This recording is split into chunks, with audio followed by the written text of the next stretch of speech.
من کنتو مولا فہذا علی مولا. ترجمہ شروع کہاں سے کریں؟ آخر سے، فہذا علی سے یا من کنتو سے؟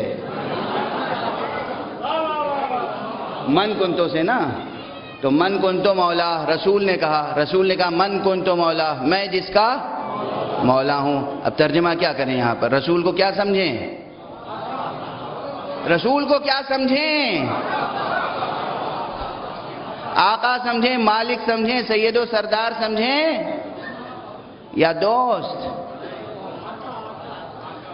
آپ کیا اور آپ کی دوستی کیا؟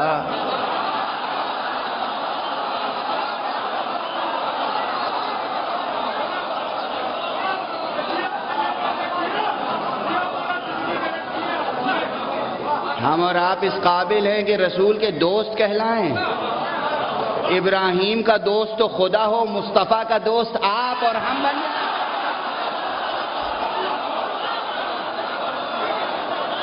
ابراہیم کا دوست تو اللہ ہے. اللہ کہتا ہے کہ ابراہیم میرا خلیل ہے. ابراہیم کا دوست خدا ہے اور مصطفیٰ کا دوست ہر ایرا غیرہ.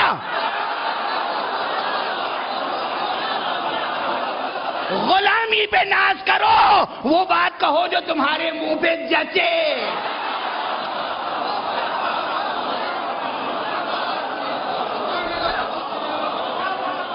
غلام ہو، غلام بن کے رہو. غلام ہو، غلام بن کے رہو. کلمہ گو ہو، کلمہ گو بن کے رہو. اپنی حد میں رہو ورنہ جہنم میں جاؤ گے.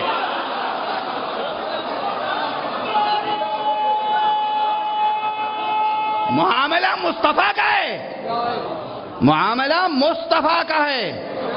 بعد از خدا بزرگ توئی قصہ مختصر. معاملہ کسی اور کا نہیں ہے. بزرگ صوفیہ نے کہا ہے با خدا دیوانہ باشو با محمد ہوشیار. محمد کا معاملہ ہے ہوشیار رہنا، حاکم ماننا، دوستی کا دم نہ بھرنا. محمد کو حاکم مانو. من کنت مولا کہنے والی ذات مصطفیٰ کی ہے. من کنت مولا، میں جس کا مولا ہوں. فہذا علی مولا، یہ علی اس کے مولا ہیں. یہ جملہ قیامت تک گونجتا رہے گا فضاؤں میں. کیوں گونجے گا؟ صاحب زمانے پوری حکمت سے سنایا ہے.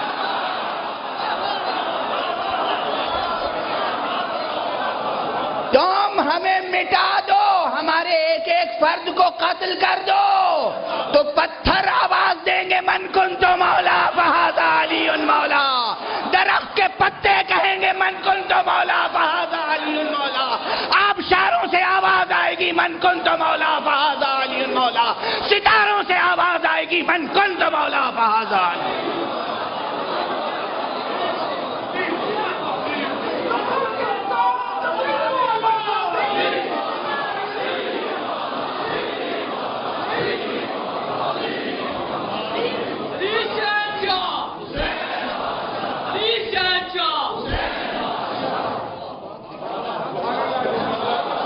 مسئلہ بارگاہ مصطفیٰ کا ہے. کلام مصطفیٰ سے مذاق کر رکھا ہے. حضور کے کلام میں اٹکھیلیاں، مذاق. حضور مصطفیٰ کا کلام ہے. مصطفیٰ نے کہا ہے من کنت مولا فہذا علی مولا.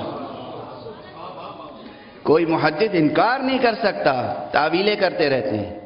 خدا کی قسم، بس گفتگو ختم کر رہا ہوں.